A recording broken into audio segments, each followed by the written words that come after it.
கர்த்தருடைய பரிசுத்த நாமத்திற்கு மகிமை உண்டாவதாக. மீண்டும் ஒரு தேவ செய்தி மூலமாக இந்த நாளிலே உங்களை சந்திப்பது மிக்க மகிழ்ச்சி. இந்த செய்தி உங்களில் அநேகருக்கு மிகுந்த ஆசீர்வாதமாய் இருப்பதை அறிந்து கர்த்தரை நான் துதிக்கிறேன், ஸ்தோத்தரிக்கிறேன்.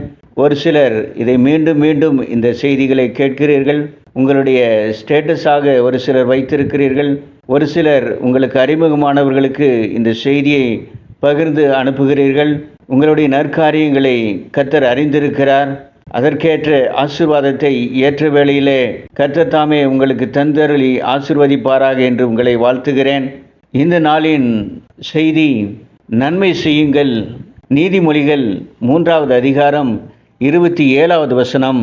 நன்மை செய்யும்படி உனக்கு திராணி இருக்கும்போது அதை செய்யத்தக்கவர்களுக்கு செய்யாமல் இராதே. மேற்கண்ட இந்த வசனம் சொல்வது, நமக்கு நன்மை செய்வதற்கு தகுதி இருக்கும் பொழுது அதை தேவையுள்ளவர்களுக்கு அதை நிச்சயம் செய்ய வேண்டும் என்று சொல்லி இந்த வேத வசனம் சொல்லுகிறது. செய்யத்தக்கவர்களுக்கு நீ செய்யாமல் இராதே என்று சொல்லி இந்த வேதம் நமக்கு அறிவுறுத்துகிறது. பிரியமானவர்களே, எனது நண்பர் ஒருவர் உயர் பதவியிலே இருக்கிறார்.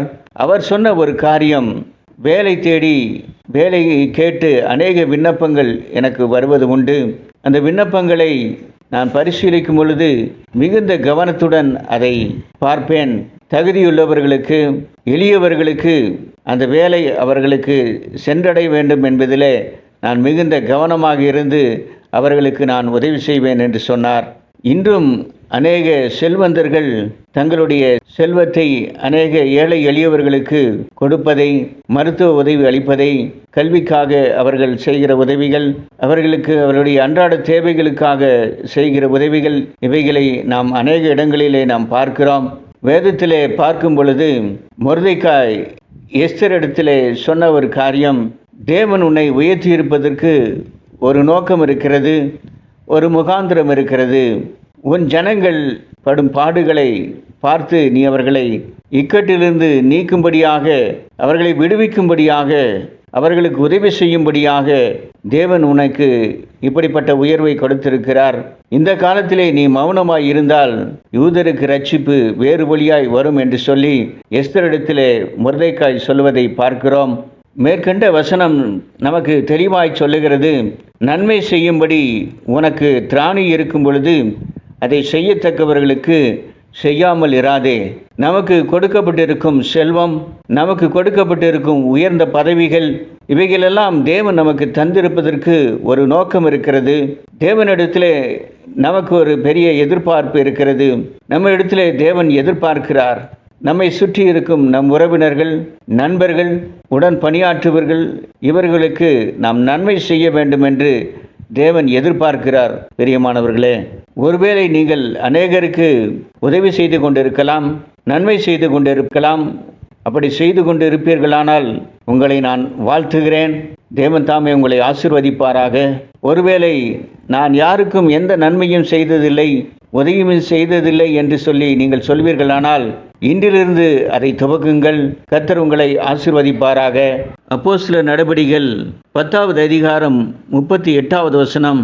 நசரேயனாகிய இயேசுவை தேவன் பரிசுத்த ஆவியினாலும் வல்லமையினாலும் அபிஷேகம் பண்ணினார். தேவன் அவருடனே கூட இருந்தபடியினாலே அவர் நன்மை செய்கிறவராயும் பிசாசின் வல்லமையிலே அகப்பட்ட யாவரையும் குணமாக்குகிறவராயும் சுற்றி திரிந்தார். இயேசு நன்மை செய்கிறவராய் இருக்கிறார். தேவ சாயலாக படைக்கப்பட்ட நாமும் கூட நம்மை சார்ந்தவர்களுக்கு நன்மை செய்யும்படியாகவே தேவன் நம்மை சிருஷ்டித்திருக்கிறார். நம்முடைய சிருஷ்டிப்பின் ஒரு நோக்கம் தேவனுக்கு இருக்கிறது. அப்படிப்பட்ட நன்மைகளை நாம் மற்றவர்களுக்கு செய்வோம். அதன் மூலம் தேவன் தந்திருக்கும் செல்வத்தை, ஆசீர்வாதங்களை மற்றவர்களுக்கு நாம் பகிர்ந்து கொடுப்போம். சற்று யோசித்து பாருங்கள். நம்மை விட அறிவில் சிறந்தவர்கள், எவ்வளவோ தகுதியுள்ளவர்கள், சரியாக அவர்கள் வாழ்க்கையில் உயர்த்தப்படாமல் அவர்கள் இருப்பதை நீங்கள் அறிவீர்கள். இன்றைக்கு நமக்கு தேவன் ஒரு சமுதாயத்திலே ஒரு பதவியை கொடுத்திருக்கிறார், உயர்ந்த செல்வத்தை கொடுத்திருக்கிறார். அப்படி என்று சொன்னால் அதற்கு ஒரு நோக்கம் இருக்கிறது. நமக்கு கொடுக்கப்பட்டிருக்கும் அந்த உயர்வை, பதவியை, தேவன் நமக்கு கொடுத்திருக்கும் பொறுப்புகளை நாம் உணர்ந்து அநேகருக்கு நாம் நன்மை செய்கிறவர்களாக நம்மை நாமே அர்ப்பணிப்போம். ஒரு சில தேவ ஊழியர்கள் சொன்னார்கள், நீங்கள் கொடுக்கும் தேவ செய்தி மிகுந்த ஆசீர்வாதமாக இருக்கிறது. எங்களுடைய குழுவிலே நீங்கள் அதை எந்த தயக்கமுமின்றி அதை நீங்கள் பதிவிடலாம் என்று சொன்னார்கள். ஒரு சில போதகர்கள் அவர்களுடைய ஸ்டேட்டஸாக வைத்திருக்கிறார்கள். இதையெல்லாம் நினைத்து பார்க்கும் பொழுது தேவனுடைய அன்பு எப்படிப்பட்டது? அவருடைய அன்பு அது அளவில்லாத அன்பு. தேவன் நம் மீது வைத்திருக்கும் கிருபையை நினைத்து கர்த்தரை நான் துதிக்கிறேன், ஸ்தோத்திரிக்கிறேன்.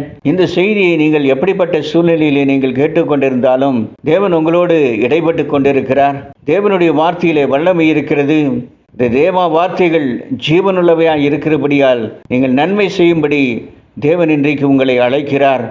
நன்மை செய்யும்படி உனக்கு திராணி இருக்கும் பொழுது அதை செய்யத்தக்கவர்களுக்கு செய்யாமல் இராதே என்று சொல்லி தேவனுடைய வார்த்தை இன்றைக்கு உங்களுக்கு கடந்து வருகிறது. பிரியமானவர்களே, தேவ சத்தத்தை நீங்கள் உதாசீனப்படுத்த வேண்டாம். அநேகருக்கு நன்மை கொடுக்கும்படியாக தேவன் உங்களை ஆசீர்வதித்திருக்கிறார். இன்றைக்கு ஒருவேளை உங்கள் படகு ஆசீர்வாதத்தினால் நிரம்பி வழியுமானால் உங்களுடைய கடமை என்ன? அருகிலுள்ள காலியான படகுகளை அழைத்து அந்த காலியான படகுகளை நீங்கள் நிரப்ப வேண்டும். இதுதான் தேவன் உங்களிடத்தில் எதிர்பார்க்கிறார். உங்கள் படகை அவர் நிரப்பி இருப்பதன் நோக்கம், நீங்கள் அருகிலுள்ள படகுகளை அழைத்து அந்த படகுகளை நிரப்ப வேண்டும் என்று தேவன் எதிர்பார்க்கிறார். பிரியமானவர்களே, உங்களை ஒரு சிறு வட்டத்திற்குள், நான் எனது குடும்பம் என்று சொல்லி ஒரு சிறிய வட்டத்திற்குள் உங்களை சுருக்கிக் கொள்ளாதபடி சமுதாயத்திற்கு பிரயோஜனமுள்ள பாத்திரங்களாக, ஒரு ஆசீர்வாதம் மிகுந்த பாத்திரங்களாக உங்களை வணைந்தெடுக்க கர்த்தர் விரும்புகிறார். கொஞ்சத்திலே உண்மையாயிருந்தால் அதிகத்தின் மேல் அதிகமாக தேவன் உங்களை ஆசீர்வதிப்பார். கர்த்தருடைய ஆவியானவர் சொல்லுகிற காரியத்தை சொல்கிறேன். இந்த வார்த்தைகளுக்கு நீங்கள் செவி கொடுக்கும் பொழுது பரத்திலிருந்து கர்த்தர் தமது ஒத்தாசையை அனுப்புவார். தேவ தூதர்கள் உங்களுக்கு உதவி செய்வார்கள். நீங்கள் நன்மை செய்யும்படி ஒரு அடி எடுத்து வைக்கும் பொழுது பரலோகத்தினுடைய சேனை உங்களுக்கு முன்பாக செல்லும் என்று தீர்க்க தரிசனமாய் உங்களுக்கு சொல்லுகிறேன். இப்பொழுது இருப்பதை பார்க்கலும் நீங்கள் 1000 மடங்கு அதிகமாகும்படி உபாகம் 1:11 தேவன் உங்களை ஆசீர்வதிப்பார். இன்று காண்கிற எகிப்தியரை இனி நீங்கள் காண மாட்டீர்கள். உங்கள் வாழ்க்கையிலே சந்தித்து கொண்டிருக்கிற பிரச்சனைகள் ஆச்சரியவிதமாய் மறைந்து போவதை நீங்கள் காண்பீர்கள். தேவன் தாமே உங்களை அதிசயமாய் ஆச்சரியமாய் அவர் நடத்துவார் என்று சொல்லி உங்களை வாழ்த்துகிறேன்.